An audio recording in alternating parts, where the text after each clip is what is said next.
오랜 친구 사이인 두 할머니가 만났대요. 서로 안부를 물으면서 대화를 합니다. 집에 영감은 잘 계시오? 아니요. 왜? 뭐가 좀 편안하지 않아요? 그랬더니 글쎄 상추 뜯으러 밭에 나갔다가 심장마비로 죽었어. 그래 저런. 그래 어쨌어? 뭐 어쩔 수 있나? 깻잎 사다 먹었지.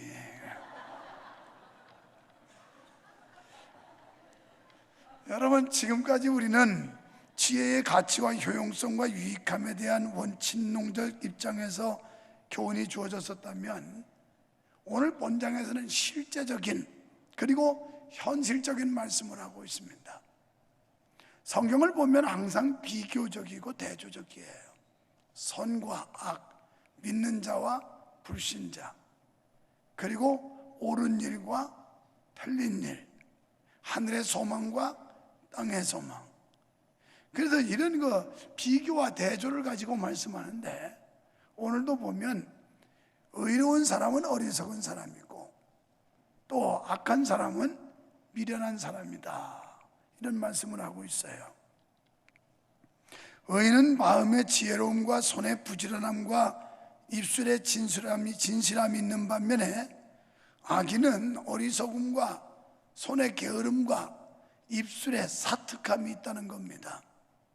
그렇다면 의인과 악인은 어떻게 다를까요?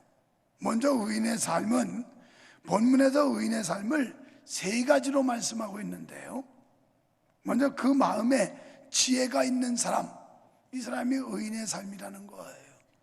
그래서 1절에 보면 그 마음에 지혜가 있는 사람은 부모를 즐겁게 한다, 이런 말씀을 해요. 그러니까 부모를 즐겁게 한다는 건 부모 공경을 말해요. 부모님께 효도하는 걸 말하는데, 여러분, 효도라고 하는 건 부모님을 기쁘게 해드리는 겁니다. 불효는 기쁨이 아니라 슬프게 해드리는 거, 이게 불효고요.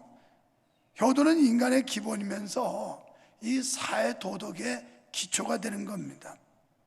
또 하나님은 우리에게 부모에게 효도해야 될 계명을 주셨어요. 또 부모님께 효도를 잘하면 하나님께서 축복도 주시겠다고 약속도 하셨습니다. 그런데 이렇게 하나님이 우리에게 주신 계명인데도 불구하고 이 계명을 이행하기란 그렇게 쉽지 않아요. 여기 우리 어머니가 앉아 계신데, 갈수록 이제 기억력이 감퇴됐고 이제는 정신이 오락가락해요. 금요일날 공항에서 귀국을 해서 버스를 탔는데, 우리 행정실장이 노인이 혼자 갇혀 있으면 뭐 하겠어요. 그 앞에 모시고 왔는데, 이렇게 누구요? 우리 아들 목사님이요? 그래서 그래요. 그랬더니 그런데 왜 여기 있어요? 지금 외국 갔다 오는 거예요. 여기다가 뭐 만들어 놨어요? 이렇게 오랜 여러 날 안 오고 있더니 여기도 뭐 하고 있었냐고. 그래서 해외 갔다 온다고. 그래도 여기가 어디요? 공항이라고. 도대체 소통이 안 돼요. 그런데다가 요새는 또 우리 사모님한테 열쇠 내놓으라고 전에부터 얼마나 땡깡을 놓는지 말도 못해요. 열쇠 내놓으라고. 지난 금요일날도 버스 정장인데서 열쇠 내놓으라고 소리 지르시면서 열쇠 안 내놓으면 안 들어간다고 떼쓰고 있더래요. 그래서 차 오니까 위험하니까 이렇게 가시라고 모셔드렸는데, 뭐 과일 같은 거 갖다 드리러 가면 우리 사모님한테 고마워요 질부 이래. 며느리도 잘 몰라. 오늘 아침에 또 죽을 좀 갖다 드리러 갔더니만 나무 밑에서 뭘 파고 계시다고 그래서 뭐 하시냐고 그랬더니 거기다가 음식 쓰레기 갖다 묻는다고. 그래서 그거 하시면 안 된다고 그랬어요. 요 앞에 소나무 예쁜 거 두 그루 우리 어머니가 죽여놨어요. 오만 음식 쓰레기를 땅을 파고 갖다 집어넣어가지고 그 염분이 안 빠진 거 주면 나무 뿌리 썩어서 죽어요. 이야, 이거 부모 효도 힘들어요. 공경하는 거. 여러분 아주 그까지 시시하게 그러는데 한번 해봐요. 우리 어머니 좀 갖다 모셔봐요. 표정들이 아니 날 낳아준 부모 모시는 것도 지겨웠는데 왜 우리가 목사님 부모가 데려가요? 뭐 이런 표정들이에요. 쉽지 않아요. 그래서 우리 어머니를 뵈면 제가 피합니다. 왜냐면 부딪히면 말도 안 통하는데 목만 아프고 그래서 피곤해서 피하는데 이게 불효예요. 그래서 귀에다 대고 또 설명을 하면 아이 그래요? 그래 그러는데 옛날 같으면 이게 망령이야. 요즘 현대적 용어로 치매라고 그러는 거지 옛날에는 참 뭐 연세 많아가지고 딴짓하면 망령 들었다고 그랬어. 우리 어릴 때는. 그래서 아주 내 고민이 하나 또 있어요. 7월 달에 우리 손주 데리고 가족 휴가 가기로 했는데 우리 어머니도 떼놓을 수 없어서 큰애기 것도 하나 끊어놨는데 이거 이 애기 간들 알을까 모를까. 그것도 뭐 비행기도 좋은 것도 아니고 저가라서 그냥 이게 좁아가지고 또 낮 비행기도 아니고 밤 비행기. 야 아주 고민이 많아요.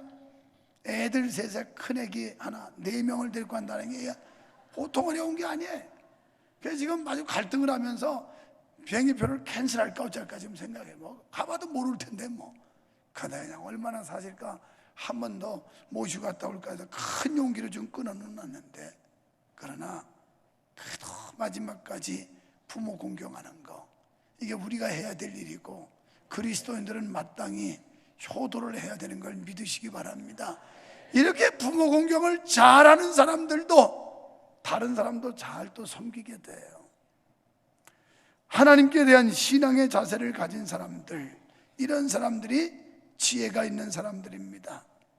히브리서 11장 6절에 보면 믿음이 없이는 하나님을 기쁘시게 못하나니 하나님께 나아가는 자는 반드시 그분이 계신 것과 오늘 사랑하는 여러분 이 거룩한 자리에 오셨는데 하나님이 계신 거 믿어지시기를 축원합니다.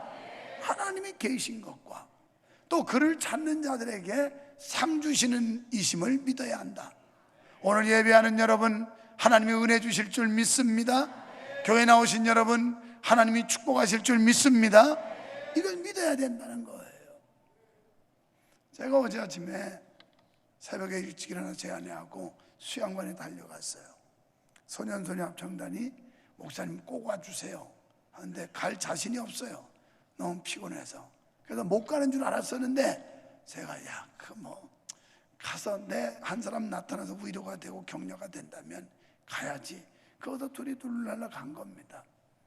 아이들에게 8시 반에 설교하면서 이런 얘기했어요. 얘들아 너희들 오늘 몇 시에 잤니? 그랬더니 새벽 3시에 잤대요. 3시에 자고 지금 눈 뜨고 일어나니까 짜증나지? 그런데 목사님이 어제 보니까 불 피워놓고 캠프파이어 하더라.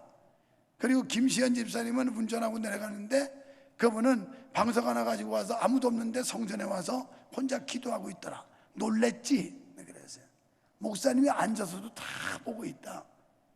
근데 이것은 CCTV를 다 해서 이 수양관 관리적 차원에서 외부인 침입을 감시해야 되고 하니까 있고, 그 다음에 너희들 교회 가면 교회 구석구석 전부 카메라가 비추고 있는데 그건 너희들을 감시하기 위함이 아니라 으슥한 데서 괜히 죄짓고 잘못되는 경우 있을까봐 다 비추고. 여러분 그렇게 비추고 있으니까 정신 차리세요.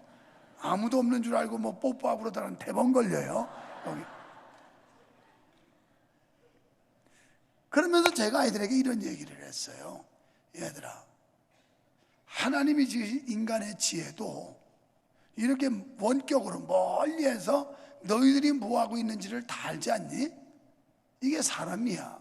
근데 사람을 지으신 하나님은 어떠시겠니? 목사님은 수양관 건물과 그리고 예배당 수원에 있는 교회 건물만 CCTV 화면을 통해서 볼 수 있지만 하나님은 이 우주의 모든 사람들, 모든 세계를 다 보실 수 있는 분이란다. 이런 하나님을 너희가 믿어야 된다. 그렇습니다. 우리는 이 자리에 그런 하나님이 우리와 함께 하신다는 걸 믿으셔야 됩니다. 그분을 찾는 우리에게 상 주신다는 걸 믿으셔야 된다는 거예요. 이게 지혜로운 사람이에요. 이게 의로운 사람이에요. 그리고 고린도전서 10장 31절에 보니까 무슨 일을 하든지 먹든지 마시든지 뭘 하든지 다 하나님의 영광을 위하라는 게 10장 31절 말인데요. 그저 사업을 하든지 직장 생활을 하든지 정치를 하든지 공부를 하든지 뭘 하든지 하나님께 영광을 돌리라는 거예요. 우리 장로교회 교리서가 있는데 그걸 소요리 문답, 대요리 문답이라고 그래요. 소요리 문답 1문 1답에 이렇게 질문해요. 사람의 제일 되는 목적이 무엇이뇨? 이렇게 질문합니다. 답, 하나님을 영화롭게 하며 그와 함께 영원토록 즐거워하는 것이다. 이게 인생의 삶의 목적이라는 거예요. 오늘 예수 믿는 여러분과 제가 살아야 될 이유와 목적이 있다면 하나님을 영화롭게 하는 거예요. 할렐루야.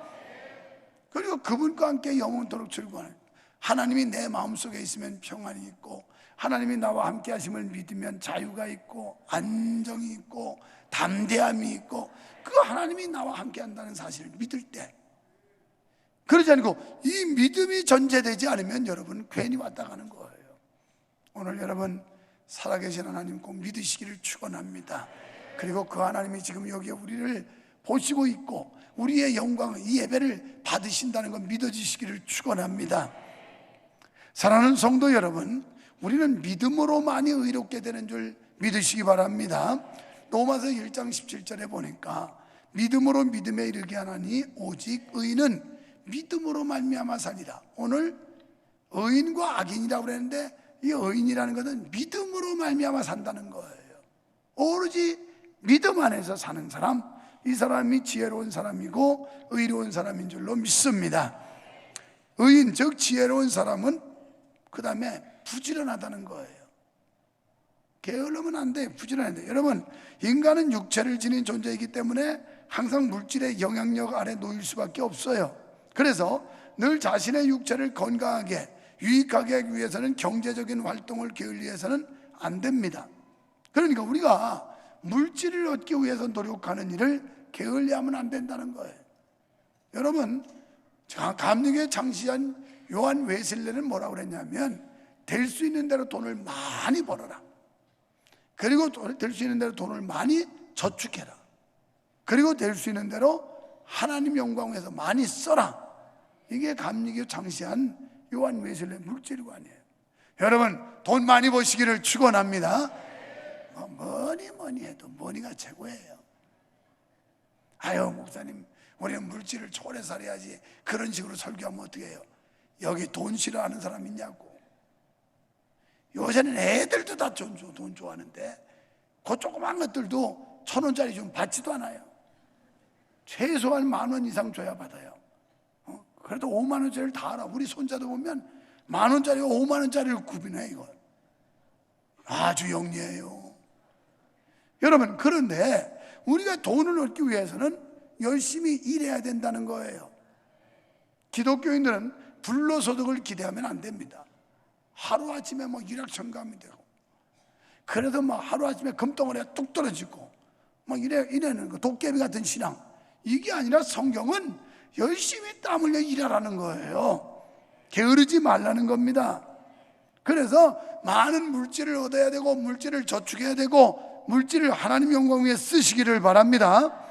우리는 물질에 얽매여서 노예가 돼서는 안 됩니다.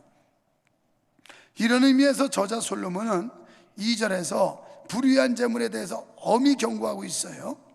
사실 의롭지 못한 재물은 그 자체가 독성과 파멸성이 있기 때문입니다. 그 소유로 잠깐 동안은 만족이 있을지 모르지만 결과적으로는 망하게 되는데, 이 물질관이 잘못되면 돈 때문에 망치는 경우도 많아요. 돈 때문에 불행하게 되는 경우도 많습니다. 디모데전서 6장 10절에 돈을 사랑함이 일만하게 뿌리가 된다고 그랬어요. 이것을 사모하는 자들이 미혹을 받아서 믿음에서 떠나게 되고 많은 근심으로써 자기를 찔렀다.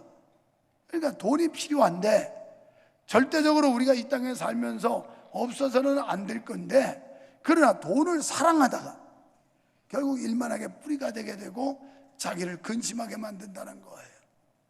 여러분, 사랑은 하나님께만, 하나님 최고로 사랑하고, 돈은 우리가 귀히 여겨서 아껴야 되는 겁니다. 귀하게 여겨야 돼, 물질에 대해서.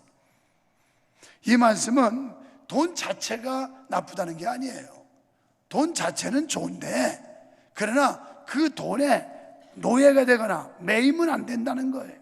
우리는 물질을 정복하고 다스릴 수 있는 믿음의 사람들이 되어야 할 줄로 믿습니다. 여기서 불의의 재물이란 하나님의 주권을 허락하지 않고 자기 욕심을 쫓아 살아가는 자를 말해요. 이런 자들은 게으르고 어리석은 자들을 좋아합니다. 그러나 여호와를 경외하고 그 말씀을 경청하는 의롭고 지혜로운 사람들은 불의한 소득을 탐하지 않고 오히려 가증히 여깁니다. 대신 이런 사람들은 하나님이 주신 힘과 기회를 최대한 선용해서 자신의 손을 부지런히 놀려 얻어지는 가을의 풍성한 추수로 기뻐한다. 그러니까 자기 노력의 대가, 수고의 대가로 얻어진 것 때문에 기뻐해야 옳다는 거예요. 열심히 땀 흘리고 수고해서 소득이 있어야 되고 수확이 있어야 그것이 지극히 정상이라는 겁니다. 정녕 살아계신 하나님을 믿는 사람이라면 영육간에 게을러서도 안 되고 게으를 수도 없는 줄로 믿습니다. 여러분, 하나님은 허송세월하는 사람을 쓰지 않으세요. 우리가 허송세월해서는 안 돼요. 하나님이 주신 이 시간, 하나님이 주신 내 건강, 하나님이 주신 사업과 직장, 이런 것들을 허송세월해서 쓰는데 안 됩니다. 이걸 어떻게 하면 하나님이 기뻐하시는 일에 하나님 영광 위에 쓸까를 고민해야 됩니다. 부지런히 주어진 사명과 역할에 힘쓰는 자와 함께 하시면서 그들의 삶을 후원해 주시는 분이 하나님이신 줄 믿습니다. 갈라디아서 6장 5절 이하에 보면 우리가 세상에서 어떻게 처신해야 되는가? 육신의 상전들에게 종들은 순복하라, 이렇게 말씀을 해요. 자, 우리가 상하 직급의 차이가 있을 수 있어요. 그러면 그런 분들한테 우리는 따라줘야 된다, 순복하라는 거예요. 교회에서도 마찬가지예요. 제가 어제 아이들에게 그런 얘기 했습니다. 하나님이 우리를 부르신 부르심에 합당하게 행하자 하는 걸 설명을 했어요. 에베소 4장 1절에 보면 하나님이 우리를 부르신 그 부르심에 합당하게 살자. 오늘 목사로 부름받았으면 목사직에 합당하게 살아야 하고, 장로님으로 부름받았으면 장로님답게 살아야 되는 거고, 권사님으로 부름받았으면 권사님다워야 존경받을 수 있는 거예요. 인정받을 수 있는 거예요. 그러니까 모든 사람들이 그 답게 산다는 거, 이게 얼마나 힘든 건지 몰라요. 그냥 대충 엉터리로 살면 쉬워요. 그런데 이것을 답게 자기 신분과 역할을 제대로 찾아가지고 산다는 건 아주 어려운 일입니다. 그런데 이런 사람들을 존중해 주라는 거예요. 교회에서도 정말 모범이 되고 훌륭하고 이런 장로님들, 그분들 마땅히 존경해야 됩니다. 권사님들, 모든 성도의 귀감이 되고 아름다운 그 향내를 내는 이런 권사님들 존경해 줘야 되는 거예요. 그런데 버리장머리 없이 장로 지들이 뭔데 말이야, 아유 권사 직관년이 뭔데 건방지게, 이러면 안 된다 이 말이에요. 그래서 물론 직분을 받은 사람들은 자기 직함에 걸맞는 삶을 살아가도록 노력해야 되고, 그 여타 사람들은 거기에 상응하는 어떤 대우와 존경을 해야 된다, 그런 말 했어요. 그리고 우리가 직장 생활하거나 할 때 눈가림과 눈속임으로 하지 말라, 그렇게 말씀해요. 갈라디아서 6장 5절 이하 쭉 읽어보면 그런 거예요. 눈가림으로. 예수 믿는 사람들은 진실하게 해야 돼요. 정직하게 해야 돼요. 그리고 열심히 해야 돼요. 요령이나 살살 피우고 그냥 눈속임이나 하려고 그러면 그 사람은 출세 안 하는 게 옳아요. 못하는 게 정상이고요.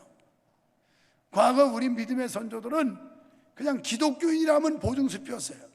그런데 지금은 기독교인이라도 아무도 안 믿어줘요. 다 날라리들이 많아가지고, 가짜 짝퉁들이 많아서 믿어주지를 않아요. 심지어는 목사라도 안 믿어주고 장로 권사는 더 말할 것도 없어요. 짝퉁이 얼마나 많은지 몰라. 여기 있는 사람들은 짝퉁 되지 말고 진품 되시기를 축원합니다. 저를 포함해서 짝퉁이 되면 안 돼요. 짝퉁은 가치가 없어요. 그런데 진품을 얼마나 소중한 가치를 지니고 있는지 몰라요. 그래서 하나님께서는 우리가 어떻게 세상을 살아야 되는지를 말씀하고, 에베소 5장 16절에 보니까 세월을 아끼라, 때가 악하니라, 이런 말씀을 해요. 여기 악하다는 단어는요, 헬라어로 포네오라고 하는 단어인데, 이 세월을 아끼라와 연결해서 생각하면 허송세월하면 가난하게 살 수밖에 없다라는 그런 뜻이에요. 우리가 세상을 허송세월하면, 결국 게으르면 그 사람은 가난하게 살 수밖에 없다. 그러니까 열심히 땀 흘려 노력하면 다른 사람 죽 먹을 때 밥은 먹는다고 하는 속담도 있어요. 또 아침에 일찍 일어나는 새가 먹잇감을 찾는다고 하는 속담도 있어요. 그러니까 그만큼 그리스도인들은 열심히 새벽을 깨워야 되고 열심히 땀 흘려 일해야 되고 우리에게 주어진 책임에 최선을 다해야 그게 성도로서 마땅한 도리인 줄 믿습니다. 또 지혜로운 자는 언어 생활이 건실하다는 거예요.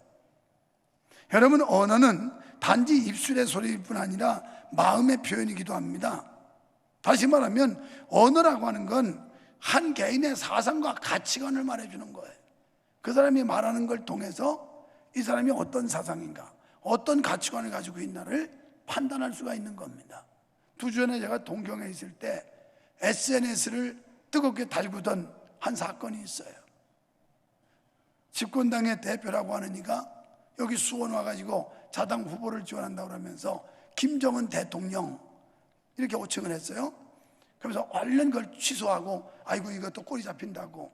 그런데요, 실수로 했겠거니 하지만 근데 그 사상 속에 좀 삐딱한 게 있을 것 같아요. 왜? 한참 전에도 우리 대한민국은 중국식 사회주의를 해야 맞다 이렇게 얘기한 거예요.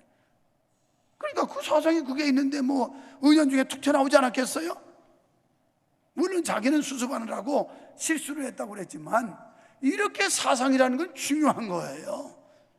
여러분이 그리스도의 정신, 그리스도의 사상으로 꽉 뺏기면 그 사람은 입만 열면 하나님, 입만 열면 예수님, 입만 열면 성령님 얘기하지만 여기에 더럽고 지저분한 걸로 생각에 꽉 차면 입만 열면 더러운 얘기만 해요. 그러니까 이 말이라고 하는 건 그 사람의 그 사상과 가치관과 감정과 품성을 그대로 반영해주는 표현의 도구고 대화의 수단이라고 볼 수 있는 겁니다. 그러다면 적어도 우리의 언어 생활에는 진지함이 있어야 돼요.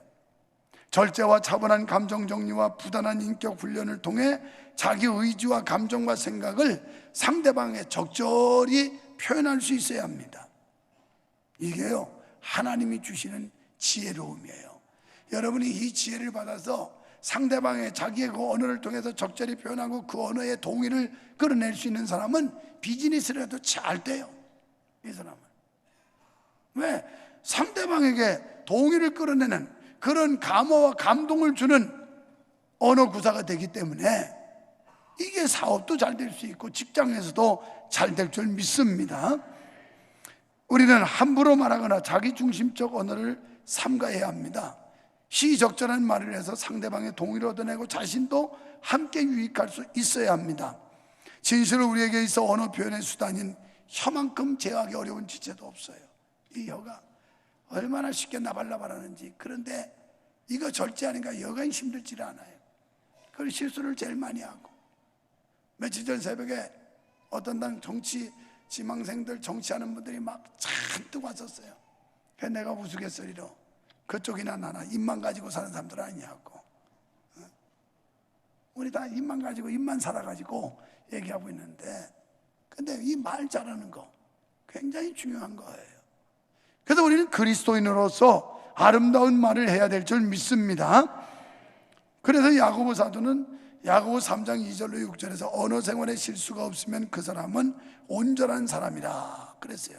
이런 점에서 하나님의 사람인 우리 성도들은 하나님과 사람 앞에 의롭고 진실하고 지혜로운 인격으로 아름다운 말을 해야 합니다. 11절에 의인의 입은 생명의 샘이라 그랬어요. 성도 여러분, 여러분의 말에서 언제나 덕을 세우시기를 축원합니다. 한번 옆 사람 보고 얘기해봐요. 말 잘합시다. 말 조심합시다. 그래서 우리가 아는 님은 이 말이 사람을 살리고 말이 사람에게 소망을 주고 그러기 위해서 11절에 독을 제거해야 된다고 그랬어요. 독소를 퍼부으면 안 돼요. 어떤 사람은 아주 말하면서 독기가 들어있는 사람들이 있어요. 이건 문제예요. 이런 사람은 자꾸 사람들을 그냥 후벼파고 불협화음을 만들고 자꾸 사람들의 어떤 그 은혜를 깨트려 버리고, 이게 말이 그렇게 중요한데 미움과 다툼을 버리고 허물을 가리워주는 미덕을 가져야 이것이 아름다운 말인 줄 믿습니다. 잠언 25장 11절에 보면요, 경우에 합당한 말은 아로 새긴 은쟁반의 금사과 같다. 은쟁반에도 담겨있는 금사과처럼 경우에 맞는 말. 여러분, 그냥 말도 아무렇게나 씨부린다고 되는 게 아니에요. 그 말했을 때 그 말이 아름다운 미덕을 세워야 그게 은쟁반의 금사과와 같다는 거예요. 그러니 여러분, 말 잘하는 은혜 받으시기를 축원합니다. 말 잘하는 은사 받기를 축원합니다. 어떤 사람은 그 사람이 말 한마디 딱 하면 시끄러워도 잠잠해지게 하는 사람이 있는가 하면, 어떤 사람은 그 사람 말 한마디만 하면 평지풍파야. 잠잠했던 것도 막 다 시끄럽게 만들어 놓는 이런 사람들인데, 우리 교회는 전자가 많아야 돼. 그분이 말 한마디만 하면 시끄러운 것도 조용히 잠잠해지는 이런 교회가 돼야지. 그 말 잘못해가지고 딴 사람을 다 부수셔놓고 평지풍파 일으키는 이런 아주 마귀 같은 사람들은 하나도 없어야 돼. 하나도 없어야 돼. 그래야 교회가 은혜롭게 잘 되는 거예요. 사랑하는 여러분, 말할 때마다 덕을 세우게 되시기를 축원합니다. 그러면 악인의 삶은 어떨까요? 이건 반대로 생각하면 돼요. 지금 말을 많이 했는데 거기에 반대적 현상, 마음이 어리석은 자요, 게으른 자요, 입술이 사특이 가득한 자요, 부모에게 근심거리 주는 자요, 그 다음에 11절, 18절, 32절 그 하는 일들이 독을 먹으면 입술로 참소하고, 12절에 미움으로 다툼을 일으키게 하고, 23절에 온갖 행악을 낙으로 삼는 사람들, 이런 사람들이 악인의 삶이에요.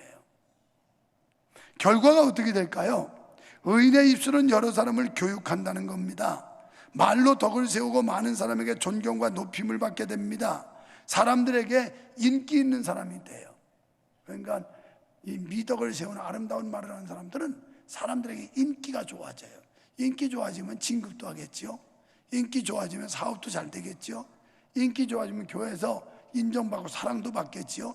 이 인기라고 하는 거, 이거 굉장히 중요해요.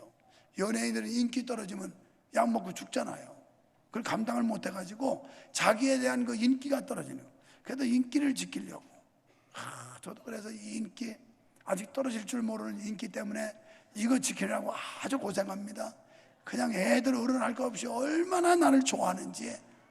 이거 부담스럽더라니까. 인기, 이거 높은 데 떨어지는 건 쉬운데 낮은 데 올리는 건 어려워요. 그런데 우리가 인기 있는 사람이 되려면 은혜로운 말을 많이 해야 된다는 말이에요. 사랑의 말을 많이 해야 된다는 거예요. 또 허물을 덮어주는 말을 많이 해야 돼요. 칭찬하고 격려하는 말을 많이 해야 돼요. 그러면 잘 될 줄 믿습니다. 이런 사람은요, 24절에 보니까 원하는 것이 다 성취된대요. 이를 못 받으면 얼마나 좋겠어요. 우리 모두 마음에 소원이 있는데 원하는 게 다 이루어진대요. 왜요? 하나님이 함께 하시니 형통하게 되는 줄로 믿습니다. 22절로 32절 긴 말씀 속에 무슨 내용이에요? 하나님이 붙잡아 주시니 행복하다, 이런 얘기예요. 여러분, 하나님께 붙잡힘 받으시기를 축원합니다. 여기는 유목사도 하나님께 붙잡힘 받아야 행복한 거예요. 누가 붙잡아 주느냐가 중요해요. 세상 사람들, 마귀, 이게 붙잡아도 되는 게 아니라 하나님이 붙잡아 줘야 돼요. 여기 뭐 이찬용 성도 우리 동네 시의원 후보로 지금 도전했는데 하나님이 붙잡아 줘야 된다 이 말이에요. 그래야 얼마나 불안하겠어요. 얼마나 그냥 고단하겠어요. 그런데 하나님이 붙잡아 주면 마음이 편안해져, 담대해져, 확신이 생겨. 자, 반대로 악인 중 미련한 자는 12절에 마음으로 다툼을 일으키고, 그러니까 이런 짓 하면 여러분 악인이에요. 23절 온갖 행악으로 낙을 삼고, 그러다가 7절에 그 이름이 조만간 썩게 되고 이름도 존재도 없어져요. 15절로 27절 궁핍과 단명하게 돼요. 여러분, 오래 살기를 원합니까? 여러분의 산업이 오래 가기를 원합니까? 그러려면 의인의 반열에 서야 된다는 거예요. 시편 1편에 의인의 삶은 시냇가 심긴 나무처럼 주야로 잎사귀가 그냥 푸르청청하지만 악인은 바람이라는 겨와 같다고 그랬잖아요. 하나님이 확 날려버린대요. 날려버려. 또 24절에 항상 불안과 두려움이 그를 쫓습니다. 28절에 모든 소망이 끊어져요. 악인들은. 또 25절 삶의 기초가 심판의 회리바람에 순식간에 사라진다고 그랬고, 29절로 30절 결국은 패망한다는, 결국은 악인은 그렇지 않으며 오직 바람에 나는 겨와 같도다.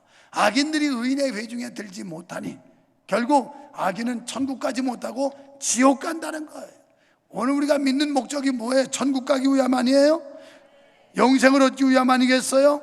사랑하는 성도 여러분, 이 세상에는 어차피 의로운 자와 불의한 자, 그리고 의인과 악인, 선한 자와 악한 자 공존하고 사는 세상이 이 세상이에요.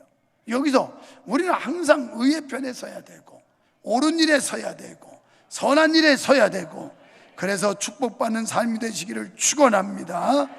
우리의 입술의 모든 말, 우리 마음의 묵상이 주님께 연락되기를 바랍니다.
구주 예수님의 은혜와 아버지 하나님의 사랑과 성령님의 인도하심이 오늘 주께 예배하는 성도들 머리 위에, 이 지역과 군에 있는 지체들과 해외에 있는 성도들과 우리 한국교회와 우리 조국 대한민국 위에 영원히 함께 있을지어다.